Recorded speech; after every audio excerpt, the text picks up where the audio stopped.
This is the Savé River that we're crossing right now. It's the eastern boundary of the Savé Valley Conservancy, which is over 1 million acres of conservation land. And we're about to cross into the community. You know, the most important thing for conservation is to understand the community aspect. Whether you're a buffalo or an elephant, these animals can cross just like we cross. As the crops start to grow, you're going to smell them, and in an easy walk, you're in the succulent maize fields, sugarcane, watermelons, any of these other subsistence crops. And so it's going to be pretty interesting seeing what these people really think of the wildlife.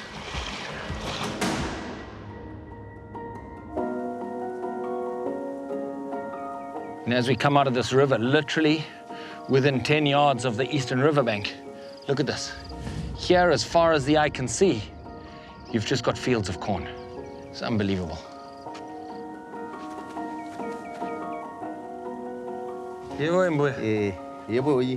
What I did? Yeah.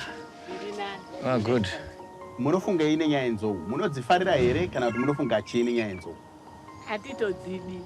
Dzaitokona dzaitokonyerwe kumhiri kwadzo hatidzidi. What she's telling us is the elephants are a big problem. At this time of the year, the mangoes are getting ripe. The elephants come for the mangoes, but they completely destroy their crops. And so these young corn plants today don't really look like very much, but a field like this represents the whole dry season livelihood for a family like this. How are you? Fine, and you? How is everything? Fine. What about you? I'm also right. We were talking about these elephants here. They destroy your things, eh? Yes. And long back, there were a few elephants, eh? Yes. Yeah. And it was better. Yeah, it was better. Well, the life of this community only depends on these Crops. on these crops, on farming. And the elephants are challenging the crops. Yeah. So we end up being poor people. Because of those elephants. Yeah. We are nowhere to go. We don't have work. Yeah. Look, You're surviving on these, eh? yes, please. Sending all people to school, paying electricity bills, and once we don't pay, they will shut down the electricity. They switch off. And yet we are surviving on that. School fees, food. These elephants are challenging our lives. They are a problem. Better something must be done. Yeah. I was just chatting here to Dumisani. If you look on the right-hand side here and you look behind me, you've got amazing groundnuts over here. And this used to be Dumisani's groundnuts. And he said at the end of November, the elephants came in here. You can still see the remnants of their footprints here and completely destroyed these groundnuts. And that really is their livelihood. They live right on the breadline. You know, you look at this 2 acres of mealies, 2 acres of corn, and everything's done by hand. It would have been plowed by hand. She's taking these suckers off by hand. She will weed by hand. And when you look at the amount of human labor that's in it, and an elephant can undo all of this in one night, it's no wonder that they hate them. So I think let's go back and see Roger. Yeah. Now that we've seen this, we can tell him we see and we understand. I want to hear his perspective now. I think that's the best idea. Perfect.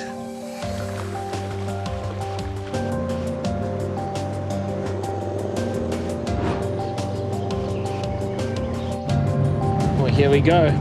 Humani Ranch, or should I say Humani Ranch headquarters. We've been on the ranch for quite a few miles, being that it's well over 100,000 acres, but we're nearly there.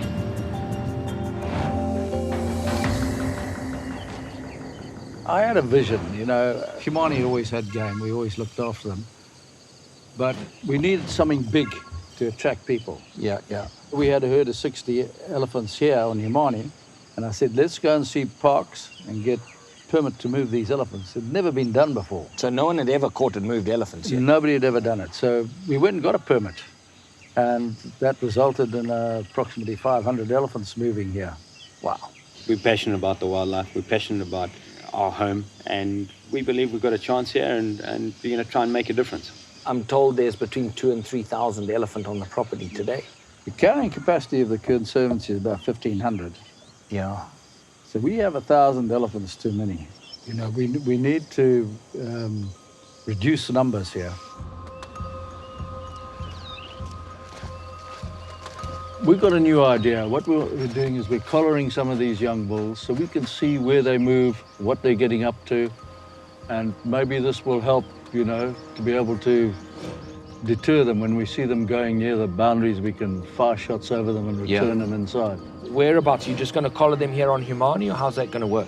No, we're not. We're doing some on Humani, and then we're doing some on our northern property. So that's Sango further north, yeah? That's Sango, they share a common boundary. And so, Roger, how much river frontage or how much boundary with the community between you guys and Sango do you actually have? Well, here we have 17 Ks, and then Sango must have another 17, 18 Ks as well. So basically, hopefully, this is going to help protect, you know, over 30 Ks of boundary with crops on the other side. That's right. So, Roger, with this collaring, how are we going to do that? How's that all going to work? Rather than me trying to explain this to you, stay here for a couple of days. The vets are coming in to collar these elephants. Come here and see for yourself. Perfect. I think that'll be perfect, Roger. I'd love to do that. And, you know, I think that there's no better way of understanding this than participating, you know? Yes, you can't explain what you can actually see. No, exactly right. For his well-being, we need to get him on his side. Push! 1, 2, 3, push!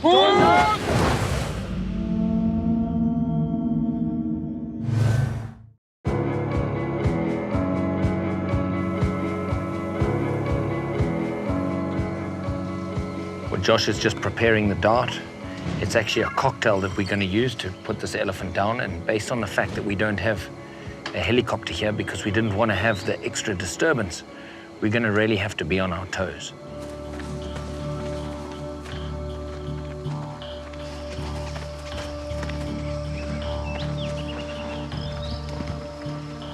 The trackers have got us into this riverine thicket. And we've just heard these elephants shaking a palm tree, and they do that to shake the fruits to the ground. So they're literally within 100 yards of us here somewhere.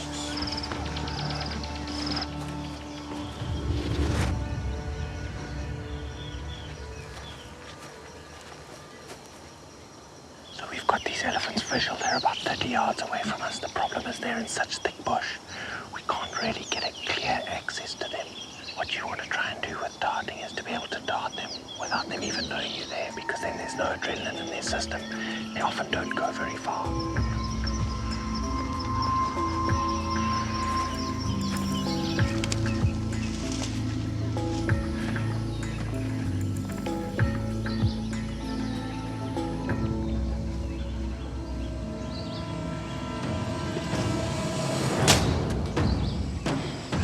The dart's in. Now we've just got to very carefully watch this elephant.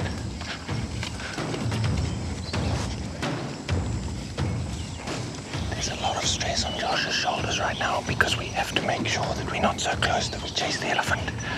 But we're close enough that when he goes down, we can clear his trunk.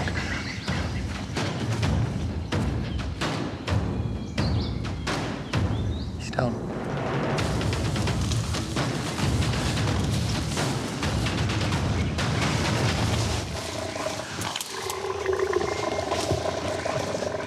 Got to pull the trunk out. You can hear that this... Oh, there's no way. We've got a kink in his trunk here. That's what you're hearing him snoring. He's not breathing as easy as we'd like.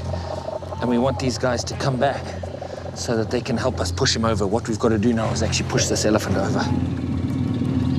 His airway's open, but for his well-being, we need to get him on his side. I don't even know if we're going to get him over. What's that other leg? What's that leg like? It's out. We're going to need more than the guys that we've got here.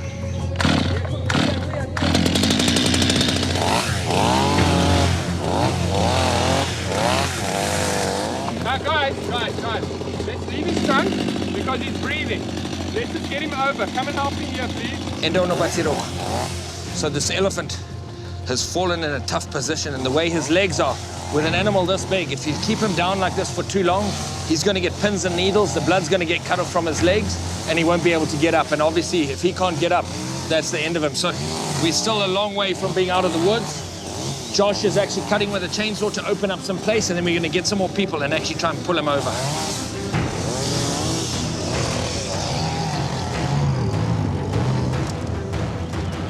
Plate. Thank you, bud. Well, looks like we've got the collar on. So now what we're going to do, we're going to get everybody that's here onto the other side of the elephant, and we're going to push it over this way. 1, 2, 3, yes! 1, 2, Again! push!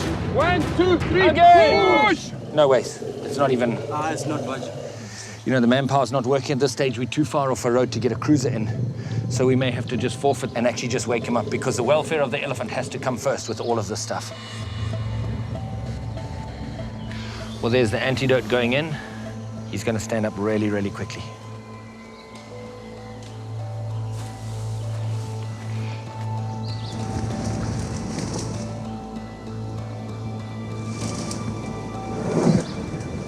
So one of the things we're still not out of the woods, it looks like his front legs. They've got pins and needles. They've cut off their circulation because he was in a weird position. And he's battling to get his front half up.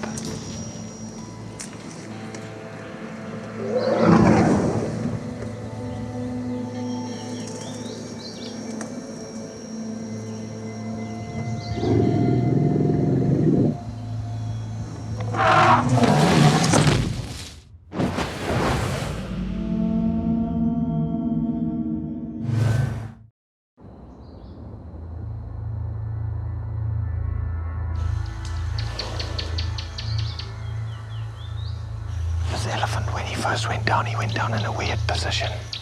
And he's obviously cut off the blood to his front legs because he's really battling to get up.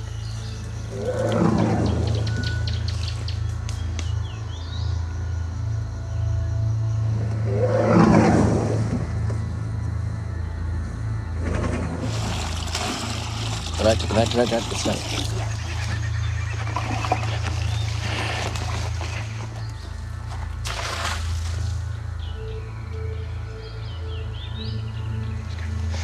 We're just going to leave this elephant so we don't stress him.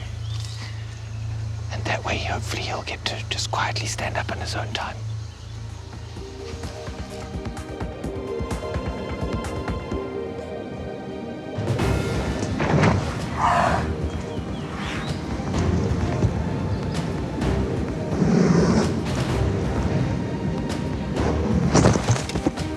This elephant sure gave us all a bit of a heart attack, but after about 2 hours of trying, he's finally on his feet. And, you know, elephants are such individuals. You never know what their reactions to the drugs are going to be. You never know where they're going to go down, but I tell you what, it's a great relief to see him back on his feet. Come, you can smile now, he's up. I'm going to taught him, I'm going to move on.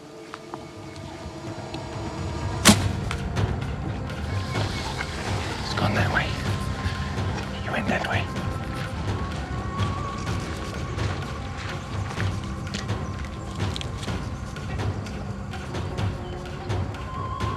Well, the dart is in. It's been a couple of minutes already. These elephants are still right here, but it's really thick. We can't actually see anything. Let's just walk slowly forward.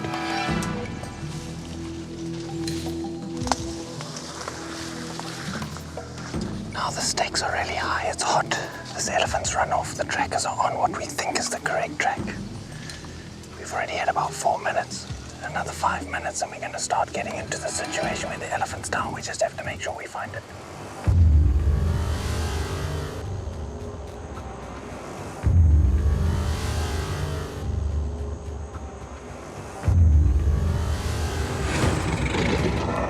He's down.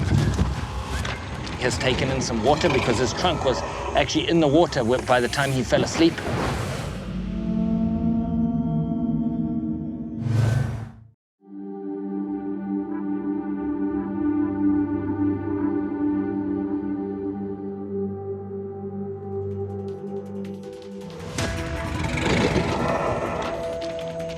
Well, we darted this elephant and he ran off. And we lost him for a while in the thick mapani, and by the time we found him with the drone, he was actually lying in this pan and probably has taken in some water because his trunk was actually in the water by the time he fell asleep. So rather than take the time to put a collar on and all of the tests and samples, we're just going to reverse him and forfeit the collaring because the safety of this elephant has got to come first. What Josh is doing is he's going to give him a big shot of penicillin just in case he's got some dirt and stuff in his lungs, and then we're going to stand him up. But what we're doing is we're just getting as many sticks as we can underneath his trunk so that when we wake him up and he gets ready to go, His trunk doesn't automatically fall back under the water before he's fully awake. Well, he's had his antidote, and soon he's going to stand up and hopefully live to a ripe old age right here on the land that you've helped protect. Well, we hope so. Unfortunately, he hasn't got a collar on. We won't be able to see where he goes, but at least he's going to be able to live a good life.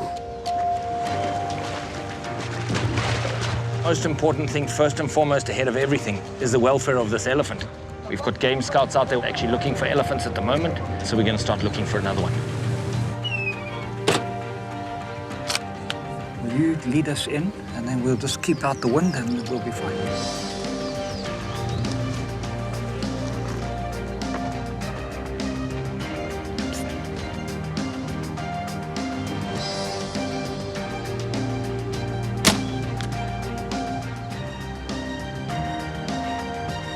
There we go.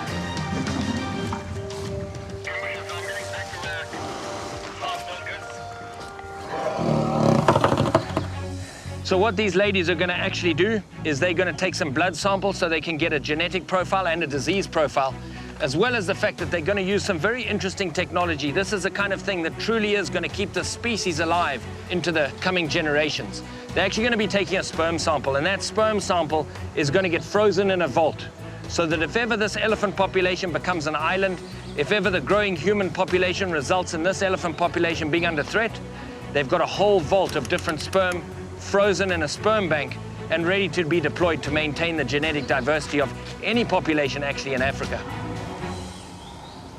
Well, Dad, Granddad started this legacy, and you've taken it over from there and have done an amazing job to get us to where we are today.